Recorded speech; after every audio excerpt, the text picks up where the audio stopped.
നമസ്കാരം. നിങ്ങൾ കൺഫ്യൂസ്ഡ് ആണോ? എന്തൊരു ചോദ്യമാണല്ലേ. കാരണം വേറൊന്നും കൊണ്ടല്ല, ഇപ്പം നമ്മുടെ ചാനൽ കണ്ടിട്ട് ഒരുപാട് പേരൊന്നുമില്ല, വളരെ വിരലിലുണ്ടാവുന്ന ആളുകളൊക്കെ നമ്മളെ വിളിക്കാറുണ്ട്, ചില കാര്യങ്ങൾ ചോദിക്കാറുണ്ട്.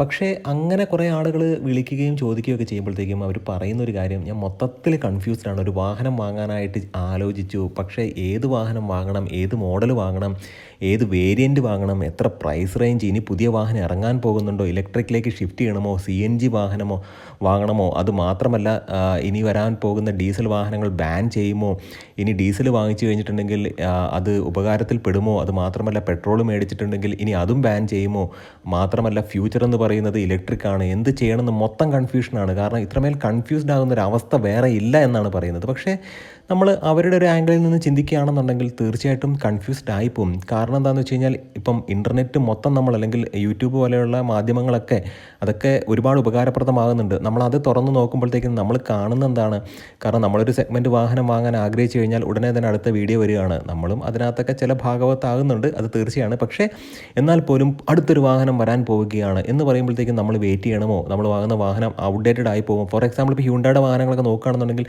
പെട്ടെന്ന് ഫേസ് ലിഫ്റ്റ് വരികയാണ്. ടാറ്റ ഒട്ടും മോശമൊന്നുമല്ല, വളരെ. ഇപ്പോൾ ഒന്ന് ആലോചിച്ച് നോക്കും, നെക്സോൺ എത്ര ഫേസ് ലിഫ്റ്റ് വന്നു. അത് മാത്രമല്ല നമ്മൾ മനസ്സിലാക്കേണ്ട മറ്റൊരു കാര്യം എന്നുണ്ട്, പഞ്ചിൻ്റെ ഫേസ് ലിഫ്റ്റ് വരാൻ പോവുകയാണ്. ഹ്യുണ്ടായുടെ കേസിലാണെന്നുണ്ടെങ്കിൽ നമ്മുടെ ക്രെറ്റയ്ക്ക് എത്ര ഫേസ് ലിഫ്റ്റ് വന്നു. അപ്പം അത് മാത്രമല്ല ഓരോരോ എഡിഷൻസ് ആയിട്ട് വരുന്നുണ്ട്. ഇപ്പം N-Line എന്ന് പറയുന്ന എഡിഷൻ വന്നിട്ടുണ്ട്. അത് മാത്രമല്ല അഡ്വഞ്ചർ എഡിഷൻ, നൈറ്റ് എഡിഷൻ, അങ്ങനെയുള്ള ഒരുപാട് എഡിഷൻസ് ക്രെറ്റയുടെ കേസിൽ വരുന്നുണ്ട്. അത് മാത്രമല്ല ടാറ്റയുടെ കേസിലാണെന്നുണ്ടെങ്കിൽ camo edition, gold edition, dark edition, അങ്ങനെ ഒരുപാട് എഡിഷൻസ് വന്നുകൊണ്ടിരിക്കുകയാണ്. അപ്പോൾ നമ്മൾ മനസ്സിലാക്കേണ്ട ഒരു കാര്യം എന്താണെന്ന് വെച്ച് കഴിഞ്ഞാൽ ഇതെല്ലാം ഒരു മാർക്കറ്റിംഗ് സ്ട്രാറ്റജിയാണ്. നമ്മൾ ഒരുപാട് കൺഫ്യൂസ്ഡ് ആവേണ്ട ആവശ്യമൊന്നുമില്ല. ഇന്നത്തെ വീഡിയോയിലൂടെ നമ്മൾ ഡിസ്കസ് ചെയ്യാൻ പോകുന്നത് ഈ ഒരു വെറൈറ്റി ടോപ്പിക്കാണ്, കൺഫ്യൂഷൻ എങ്ങനെ മാറ്റാം എന്നുള്ളതാണ്. വലിയൊരു കൺഫ്യൂഷൻ നമ്മൾ കുറച്ച് ദിവസം മുമ്പ് കേട്ടതാണ്. കാരണം ബാറ്ററി ആസ് എ സർവീസ് എന്നുള്ള രീതിക്ക് MG അവരുടെ പുതിയ പ്ലാൻ കൊണ്ടുവന്നിട്ടുണ്ടായിരുന്നു. അപ്പോൾ ഇത്തരത്തിലുള്ള കാര്യങ്ങളൊക്കെ നമ്മൾ എങ്ങനെ നമുക്ക് സ്പ്ലിറ്റ് ചെയ്ത് വളരെ സെഗ്മെൻറ്റ് ബൈ സെഗ്മെൻ്റ് ആയിട്ട് എടുത്തിട്ട് നമുക്ക് എങ്ങനെ അതിനെ ഓവർകം ചെയ്യാം എന്നുള്ളതാണ്. തീർച്ചയായിട്ടും ഈ ഒരു വ്ളോഗ് ഇഷ്ടപ്പെടും എന്ന് വിശ്വസിക്കുന്നു. നിങ്ങളുടെ സപ്പോർട്ട് കൊണ്ടാണ് ഇത്തരത്തിലുള്ള കോണ്ടന്റുകളൊക്കെ നമ്മൾ എടുക്കുന്നത്. അപ്പോൾ എല്ലാവർക്കും എഞ്ചിൻ ബേയുടെ മറ്റൊരു വ്ളോഗിലേക്ക് ഹാർദമായ സ്വാഗതം. നമ്മുടെ വ്ളോഗൊക്കെ ഇഷ്ടപ്പെടുന്നുണ്ടെങ്കിൽ നമ്മുടെ ചാനലിനെ സപ്പോർട്ട് ചെയ്യുക, സബ്സ്ക്രൈബ് ചെയ്യുക, മാക്സിമം ലൈക്ക് ചെയ്യുക, ഷെയർ ചെയ്യുക, കമൻറ്റ് ചെയ്യുക. ഫസ്റ്റ് ഓഫ് ഓൾ, ഒരാളൊരു വാഹനം എടുക്കുകയാണെന്ന് വിചാരിക്കുക. അദ്ദേഹത്തിൻ്റെ കയ്യിൽ ബഡ്ജറ്റാണ് ഏറ്റവും പ്രധാനപ്പെട്ട ഘടകം. അദ്ദേഹത്തിന് ഒരുപാട് അറിവുണ്ടായിരിക്കാം, കാരണം നല്ല മികച്ച സേഫ്റ്റി റേറ്റിംഗ് ഉള്ള, അല്ലെങ്കിൽ നല്ല ടെക്നോളജി ഉള്ള, ഒരുപാട് ഫീച്ചറുള്ള വാഹനങ്ങൾ മാർക്കറ്റിൽ അവൈലബിൾ ആണ്. പക്ഷേ നമ്മുടെ കയ്യിൽ ഒതുങ്ങുന്ന ഒരു വാഹനം നമുക്കെന്നും സമാധാനം നൽകും എന്നുള്ളതാണ്. അത് നമ്മളെ സംബന്ധിച്ചിടത്തോളം, ഫോർ എക്സാമ്പിൾ നമ്മളിപ്പോൾ ഒരു ടാറ്റയുടെ പഞ്ച് വാങ്ങിച്ചു, ഒരു 9 ലക്ഷം രൂപയുടെ ഉള്ളിൽ നിൽക്കുന്നൊരു വാഹനമാണ്. നമ്മളെ സംബന്ധിച്ചിടത്തോളം ആ ഒരു വാഹനം എന്ന് പറയുന്നത് നമുക്ക് റേഞ്ച് റോവറാണ്. നമ്മുടെ സന്തോഷമാണത്, അതാണ് ഏറ്റവും പ്രധാനപ്പെട്ട കാര്യം. അല്ലാതെ നമ്മുടെ കയ്യിൽ ഒതുങ്ങാത്ത വാഹനത്തിലേക്ക് ഒരിക്കലും പോകരുത്. അതാണ് എനിക്ക് ആദ്യമേ പറയാനുള്ളത്. രണ്ടാമത്, നമ്മളൊരു സെഗ്മെൻറ്റ് നമ്മൾ തീർച്ചയായിട്ടും കണ്ടുപിടിച്ചേ മതിയാവൂ. അങ്ങനെ ഒരു സെഗ്മെൻറ്റ് കണ്ടുപിടിക്കുമ്പോഴത്തേക്കും നമ്മളെപ്പോഴും ഒരു 5 വർഷം മുമ്പോട്ട് ആലോചിച്ചിട്ട് വേണം അങ്ങനെ ഒരു സെഗ്മെൻറ്റ് കണ്ടുപിടിക്കുക. കാരണം ഇപ്പോൾ കുട്ടികളൊക്കെ ഒരു 4 വയസ്സ് പ്രായമുള്ള പിള്ളേരാണെന്ന് വിചാരിക്കുക, അല്ലെങ്കിൽ ഒരു 3 വയസ്സ് പ്രായമുള്ള പിള്ളേരാണ് എന്ന് വിചാരിക്കുക. അപ്പോൾ ഈ ഒരു 4 വയസ്സ് പ്രായമുള്ള പിള്ളേരാണെന്ന് വിചാരിച്ചാൽ അവരൊരു 5 വർഷം കഴിയുമ്പോഴത്തേക്കും അവരൊരു 9 വയസ്സ് 10 വയസ്സിലേക്കൊക്കെ വരും. അങ്ങനെ നോക്കുമ്പോഴത്തേക്കും ഒരു അഡൽട്ട് എന്നുള്ള രീതിക്ക് ഇപ്പോൾ അവരെയും കൂടെ കൺസിഡർ ചെയ്യേണ്ടി വരും. അവർക്കും സീറ്റിംഗ് കൊടുക്കേണ്ടി വരും. അപ്പം ചെറിയ പിള്ളേരാകുമ്പോഴത്തേക്കും നമുക്ക് അഡ്ജസ്റ്റ് ചെയ്തൊക്കെ ഇരുത്താം. പക്ഷേ അവർ വലിയ കുട്ടികളാകുന്ന ഒരു സന്ദർഭത്തിൽ അവർക്കും കൂടെ സീറ്റിംഗ് കംഫർട്ട് വേണ്ടി വരും. അപ്പോൾ ഒരു 5 വർഷം കഴിയുമ്പോഴത്തേക്കും വണ്ടി മാറ്റണം എന്നൊരു രീതിയിലേക്ക് പോകരുത്. കാരണം 5 വർഷം കഴിയുമ്പോഴത്തേക്കും വണ്ടി ഒത്തിരി പഴകിയതാവില്ല, വണ്ടിയുടെ ലോൺ തീരത്തുമില്ല. 5 വർഷമാണല്ലോ സാർ നമ്മൾ ലോൺ എടുക്കുന്നത്. ഇനി 5 വർഷം കഴിഞ്ഞാൽ ലോൺ അങ്ങ് തീരുന്ന സമയത്ത് നമ്മൾ അപ്ഡേറ്റ് ചെയ്യാൻ പോവുകയാണെന്നുണ്ടെങ്കിൽ നമ്മൾ എന്നും ഒരു കടക്കാരനായി മാറും. എന്നും ഈ ലോൺ അടയ്ക്കുക എന്ന് പറയുന്നത്, കാരണം ഈ ലോൺ എന്ന് പറയുന്നത് ഇനീഷ്യൽ സ്റ്റേജിൽ നല്ല രസമായിരിക്കും. കാരണം വണ്ടി എടുക്കാൻ നേരത്ത് ലോൺ എടുക്കാൻ ഭയങ്കര താല്പര്യമായിരിക്കും. കാരണം ഒരു വർഷം ലോൺ അടച്ചു കഴിയുമ്പോഴത്തേക്കും വണ്ടിയോടുള്ള താല്പര്യവും പോകും, എവിടെയും കറങ്ങാനും പോകണ്ട, ടൂറും പോകണ്ട, ഈ ലോൺ അടച്ചടച്ച് നമ്മൾ മടുക്കും.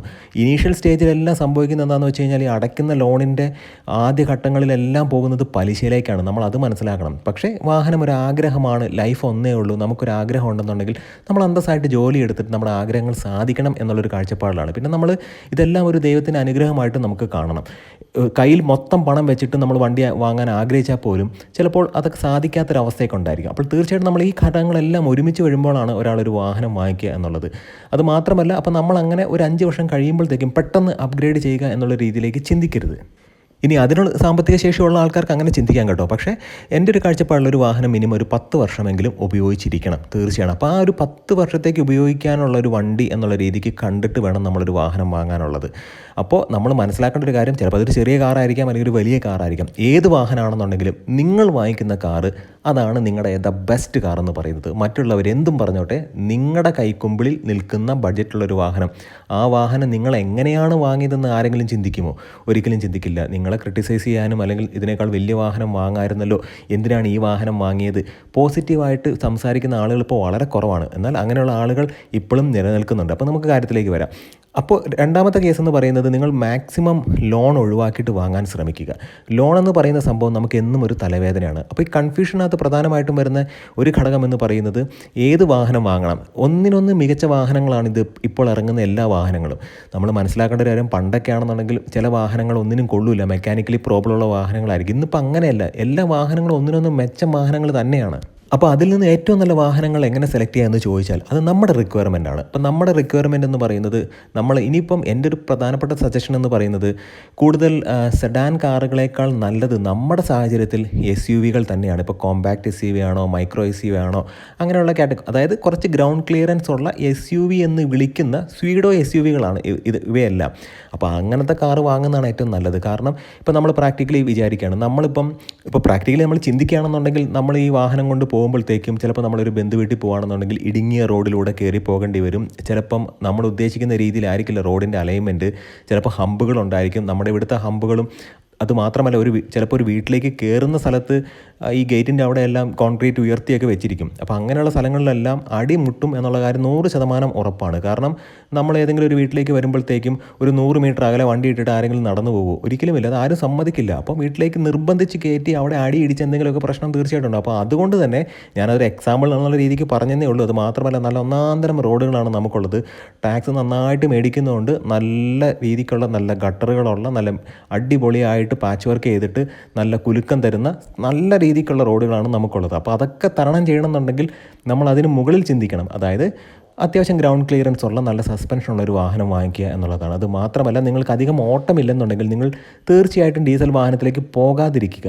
ഏറ്റവും പ്രധാനപ്പെട്ട മറ്റൊരു കാര്യമെന്ന് പറയുന്നത്, നിങ്ങൾക്കിപ്പോൾ ഇലക്ട്രിക് കാർ വാങ്ങണം എന്നുണ്ടെങ്കിൽ അതിനുള്ളൊരു സമയമായിട്ടില്ല. നല്ല നല്ല ടെക്നോളജിയിലൂടെ നല്ല നല്ല വാഹനങ്ങൾ വരുന്നുണ്ട്. അതുവരെ വെയിറ്റ് ചെയ്യുക. ഇനി നിങ്ങൾക്കൊരു വാഹനം വാങ്ങണം, ഇപ്പോൾ അർജൻറ്റായിട്ട് വാങ്ങണം എന്നുണ്ടെങ്കിൽ, നിങ്ങൾ ഇലക്ട്രിക്കിന് വേണ്ടിയിട്ടൊന്നും അങ്ങനെ വെയിറ്റ് ചെയ്യേണ്ട കാര്യമില്ല. അല്ലെങ്കിൽ ഒരു ഫേസ് ഷിഫ്റ്റ് വാഹനം വരുന്നുണ്ട്, അത് മെക്കാനിക്കലി ഒരുപാട് ചേഞ്ച്, അല്ലെങ്കിൽ എഞ്ചിനിൽ ചേഞ്ച്, ചേസിസിൽ ചേഞ്ച്, അത് മാത്രമല്ല ഗിയറിൻ്റെ ഓപ്ഷനിൽ ചേഞ്ച്, അങ്ങനെയുള്ള രീതിക്ക് വരുവാണെന്നുണ്ടെങ്കിൽ മാത്രം നിങ്ങൾ വെയിറ്റ് ചെയ്താൽ മതി. പിന്നെ ഏറ്റവും പ്രധാനപ്പെട്ട കാര്യമെന്ന് പറയുന്നത്, നമ്മൾ വെയിറ്റ് ചെയ്തിട്ടുണ്ടെങ്കിൽ നമുക്കതിന് ഫലമുള്ള ഒരു വാഹനം വരുന്നുണ്ടെങ്കിൽ മാത്രം വെയിറ്റ് ചെയ്യുക. ഫോർ എക്സാമ്പിൾ, നമുക്ക് ആവശ്യമുള്ളൊരു ഫീച്ചറുണ്ട്, അതിന് മുകളിലേക്കൊരു വലിയ ലക്ഷറി ആയിട്ടുള്ളൊരു ഫീച്ചർ ഉണ്ടെങ്കിൽ നമ്മളത് ഉപയോഗിക്കത്ത് പോലുമില്ല. നമുക്ക് പറയാം ഈ വാഹനത്തിൽ അങ്ങനെ ഒരു ഫീച്ചറുണ്ട്. ഫോർ എക്സാമ്പിൾ, ഇപ്പം വെൻറ്റിലേറ്റഡ് സീറ്റ്. എൻ്റെ ഒരു കാഴ്ചപ്പാടിൽ നല്ല AC ഉണ്ടെങ്കിൽ വെൻറ്റിലേറ്റഡ് സീറ്റിൻ്റെ ആവശ്യമില്ല. പക്ഷേ നമുക്ക് ഉപകാരപ്രദമാകുന്ന ഒരു ഫീച്ചർ എന്ന് പറയുന്നത് 360 ഡിഗ്രി ക്യാമറയാണ്. എക്സ്പെഷ്യലി ഇപ്പോൾ ലേഡീസൊക്കെ ഓടിച്ചുകൊണ്ട് പോകുന്ന സമയത്ത് പെട്ടെന്നൊരു സ്ഥലത്തൊക്കെ തിരിക്കണം എന്നുണ്ടെങ്കിൽ ഈ 360 ഡിഗ്രി ക്യാമറ ഉപകാരപ്രദമാകും. അപ്പോൾ ആവശ്യമില്ലാത്ത കുറേ ഫാൻസി ഫീച്ചേഴ്സിലേക്ക് നമ്മൾ പോകുന്നതിനേക്കാൾ നല്ലത് അത്യാവശ്യം സേഫ്റ്റി ഓറിയൻറ്റഡ് ആയിട്ടുള്ള ഫീച്ചറുകൾ നോക്കിയിട്ട് വാഹനം എടുക്കുക. ഏറ്റവും പ്രധാനപ്പെട്ട കാര്യം എന്ന് പറയുന്നത്, നല്ല സർവീസ് ലഭിക്കുന്ന ഒരു വാഹനം നമുക്ക് എന്തായാലും തിരഞ്ഞെടുത്തേ മതിയാവും. കാരണം സർവീസ് ലഭിച്ചില്ല, ഇനി അങ്ങോട്ട് വരുന്ന വാഹനങ്ങളെല്ലാം കൂടുതൽ മെക്കാനിക്കിൽ നിന്നും ചിപ്പ് ഓറിയൻറ്റഡ് ആയിട്ടും അല്ലെങ്കിൽ ഇലക്ട്രോണിക്സ് ഓറിയൻറ്റഡ് ആയിട്ട് മാറുകയാണ്. ഒരു മിനി കമ്പ്യൂട്ടർ എന്നുള്ള രീതിക്കാണ് ഈ വാഹനങ്ങളൊക്കെ മാറുന്നത്. അപ്പോൾ നമുക്ക് തന്നെ ഇപ്പം മൊബൈൽ വഴി നമ്മുടെ വാഹനം സ്റ്റാർട്ട് ചെയ്യാവുന്ന ഓപ്ഷൻസ് കാര്യങ്ങളൊക്കെ ഉണ്ട്. ഇപ്പോൾ ഫോർ എക്സാമ്പിൾ, ഫോർഡൊക്കെ അങ്ങനെയുള്ള ഫോർഡ് പാസ് എന്ന് പറയുന്ന ഒരു ആപ്പ് അവർ കൊണ്ടുവന്നിട്ടുണ്ടായിരുന്നു. എനിക്ക് തോന്നുന്നു ഒരു 5-6 വർഷം മുമ്പ് തന്നെ ഫോർഡിൽ അതൊക്കെ ഉണ്ടായിരുന്നു. അത് മാത്രമല്ല, ഇപ്പം ഹ്യുണ്ടായുടെ കേസ് നോക്കുകയാണെന്നുണ്ടെങ്കിൽ ബ്ലൂ ലിങ്ക് ആപ്ലിക്കേഷൻ, അങ്ങനത്തെ കാര്യങ്ങളൊക്കെ നമുക്ക് അറിയാവുന്ന കാര്യമാണ്. മിക്കവാറും എല്ലാ വാഹനങ്ങളിലും അതുകൊണ്ട്, ടാറ്റയുടെ കേസിലാണെന്നുണ്ടെങ്കിലും മഹീന്ദ്രയുടെ കേസിലാണെന്നുണ്ടെങ്കിലൊക്കെ അത്തരം ആപ്പ് ഓറിയൻറ്റഡ് ആയിട്ട് വാഹനത്തെ കൈകാര്യം ചെയ്യാവുന്ന അല്ലെങ്കിൽ വാഹനത്തെ മോണിറ്റർ ചെയ്യാവുന്ന ഫെസിലിറ്റികളുണ്ട്. അപ്പോൾ അതുകൊണ്ട് തന്നെ അത് ഒരു തരത്തിൽ അല്ലെങ്കിൽ മറ്റൊരു തരത്തിൽ നല്ലതാണ്. പക്ഷേ നമ്മൾ ഏറ്റവും പ്രധാനമായിട്ടും നോക്കേണ്ടത്, അത്തരത്തിൽ ഒരുപാട് കോംപ്ലിക്കേറ്റഡ് ആയിട്ട് കാര്യങ്ങൾ പോകുമ്പോൾ അത്യാവശ്യം നല്ല സർവീസ് നമുക്ക് ലഭിക്കണം. പക്ഷേ നമ്മൾ പ്രാഥമികമായിട്ട് നോക്കേണ്ടത്, നമുക്ക് നല്ല സീറ്റിംഗ് കംഫർട്ട് വേണം. യാത്രാസുഖം വേണം. അതാണ് ഏറ്റവും പ്രധാനപ്പെട്ട കാര്യം. മെക്കാനിക്കലി ആ ഒരു വാഹനത്തിന് പ്രോബ്ലം ഉണ്ടാകരുത്. ഒരു എബോവ് ആവറേജ് മൈലേജ് ലഭിച്ചാൽ മതി. ഒരുപാട് മൈലേജ് ഇപ്പം കമ്പനി ക്ലെയിം ചെയ്താൽ പോലും നമ്മുടെ ഡ്രൈവിങ്ങിനനുസരിച്ചിരിക്കും ഈ വാഹനത്തിൻ്റെ മൈലേജ് എന്ന് പറയുന്നത്. ഏറ്റവും പ്രധാനപ്പെട്ട കാര്യം എന്ന് പറയുന്നത് പെട്ടെന്ന് നിങ്ങൾ വാഹനം വാങ്ങിച്ചിട്ട് അപ്ഡേറ്റ് ചെയ്യരുത്. നമുക്കറിയാം ഇലക്ട്രിക്കിലേക്ക് ഷിഫ്റ്റ് ചെയ്യാൻ പോവുകയാണ്. ഹൈബ്രിഡ് കാറുകൾ വരും, ഇടയ്ക്ക് CNG ഒരുപാട് വരും. എന്നിട്ട് CNG ഒരു കാലഘട്ടം കഴിയുമ്പോൾ CNG ആരും വാങ്ങാതാവും. മറ്റൊരു കാര്യമെന്ന് പറയുന്നത് ഡീസൽ നല്ലതാണ്. പക്ഷേ ഡീസലിൻ്റെ നമ്മുടെ ഈ പൊല്യൂഷൻ നോംസ് കാരണം ഡീസൽ വാങ്ങാൻ പറ്റാത്ത ഒരു വിഷമത്തിൽ നമ്മൾ നിൽക്കും. നമ്മൾ എന്തായാലും പെട്രോൾ കാറുകൾ തീർച്ചയായിട്ടും ഉണ്ടായിരിക്കും. അത് മാത്രമല്ല ഇലക്ട്രിക്കിലേക്ക് നമ്മൾ ഫൈനലി എത്തിപ്പെടും. പക്ഷേ നമ്മൾ കഷ്ടപ്പെട്ട് അധ്വാനിച്ച് നമ്മളുടെ ആഗ്രഹങ്ങളെല്ലാം മാറ്റിവെച്ച് നമ്മുടെ യൗവനം ഉപയോഗിച്ച് നമ്മൾ മാക്സിമം നമ്മൾ അന്തസ്സായിട്ട് നമ്മൾ പണിയെടുത്തുണ്ടാക്കുന്ന ഒരു പണം പോലും കളയരുത്. ഈ ഓട്ടോമൊബൈൽ ഇൻഡസ്ട്രി എന്ന് പറഞ്ഞിട്ടുണ്ടെങ്കിൽ ഇത്ര അധികം പണം വാങ്ങുന്ന ഒരു ഇൻഡസ്ട്രി വേറെയില്ല. കാരണം അത് ടാക്സിൻ്റെ രൂപത്തിലാണെന്നുണ്ടെങ്കിലും ആക്സസറിയുടെ രൂപത്തിലാണെന്നുണ്ടെങ്കിലും വണ്ടിയുടെ സർവീസിൻ്റെ രൂപത്തിലാണെന്നുണ്ടെങ്കിലും നമ്മൾ വാഹനം വാങ്ങിച്ചിട്ട് വാഹനത്തിനെ പോറ്റാനായിട്ട് പണിയെടുക്കുക എന്നൊരവസ്ഥയിലേക്ക് വരും. അപ്പോൾ തീർച്ചയായിട്ടും നമ്മളുടെ ഒരു ആഗ്രഹമാണ് ഈ ഒരു വാഹനം എന്ന് പറയുന്നത്. ആ ആഗ്രഹത്തിന് നമുക്കൊരിക്കലും വിലയിടാൻ പറ്റില്ല. അതുകൊണ്ട് തന്നെ നല്ല രീതിക്ക് നമുക്ക് മനസ്സമാധാനം നൽകുന്ന നല്ലൊരു കാറ് സെലക്ട് ചെയ്യുക. നല്ലൊരു കാറ് സെലക്ട് ചെയ്യുക എന്ന് പറയുന്നത് നിങ്ങളുടെ ആവശ്യമനുസരിച്ച് നിങ്ങളൊരു സെഗ്മെൻറ്റ് സെലക്ട് ചെയ്യുക. അത്യാവശ്യം നല്ല ക്വാളിറ്റി ഉള്ള വാഹനം സെലക്ട് ചെയ്യുക. സേഫ്റ്റി വളരെ ഇമ്പോർട്ടൻ്റ് ആയിരിക്കണം.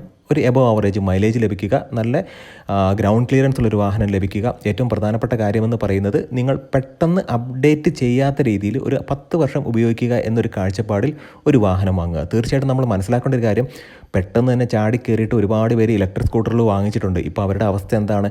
ഇലക്ട്രിക്കിനെ ഞാൻ ഡിസ്കറേജ് ചെയ്യുന്നതല്ല. ഇലക്ട്രിക്കിലേക്ക് മാറുമ്പോഴത്തേക്കും നമ്മൾ മനസ്സിലാക്കേണ്ട ഒരു കാര്യം എന്ന് പറയുന്നത്, ഫോർ എക്സാമ്പിൾ ഒരുപാട് പ്രശ്നങ്ങൾ ഇപ്പോഴും ഇലക്ട്രിക് വാഹനങ്ങൾക്കുണ്ട്. എക്സ്പെഷ്യലി നമ്മൾ നോക്കുകയാണെങ്കിൽ സ്കൂട്ടറുകൾക്കാണ് അത് കൂടുതൽ. കാറ് പിന്നെയും കുറച്ച് മെച്ചമായിട്ട് വരുന്നുണ്ട്. പക്ഷേ സാധാരണക്കാരൻ്റെ കൈപ്പിടിയിൽ ഒതുങ്ങാത്ത രീതിയിലാണ് ഇപ്പോൾ അതിൻ്റെ വില നിൽക്കുന്നത്. തീർച്ചയായിട്ടും നമ്മൾ മനസ്സിലാക്കേണ്ട ഒരു കാര്യം, നമ്മുടെ തീരുമാനമാണ് നമുക്കെന്നും ശരി. നമ്മുടെ മനസ്സമാധാനത്തിനാണ് നമ്മൾ ഏറ്റവും കൂടുതൽ ഇമ്പോർട്ടൻസ് കൊടുക്കേണ്ടത്. മാനസിക ആരോഗ്യവും ശാരീരിക ആരോഗ്യവും നമ്മളെന്നും കീപ്പ് ചെയ്യുക. നല്ല വ്യക്തിയായിട്ട് നല്ല ചിന്തകളോടുകൂടി നമ്മൾ മുമ്പോട്ട് പോകുക. തീർച്ചയായിട്ടും ഈ ഒരു കോണ്ടന്റ് ഇഷ്ടപ്പെട്ടു എന്ന് വിചാരിക്കുന്നു. നല്ല നല്ല വ്ളോഗ്സുമായിട്ട് നമുക്ക് വീണ്ടും കാണാം. നിങ്ങളുടെ സ്നേഹത്തിനും സപ്പോർട്ടിനും വീണ്ടും നന്ദി. നമസ്കാരം.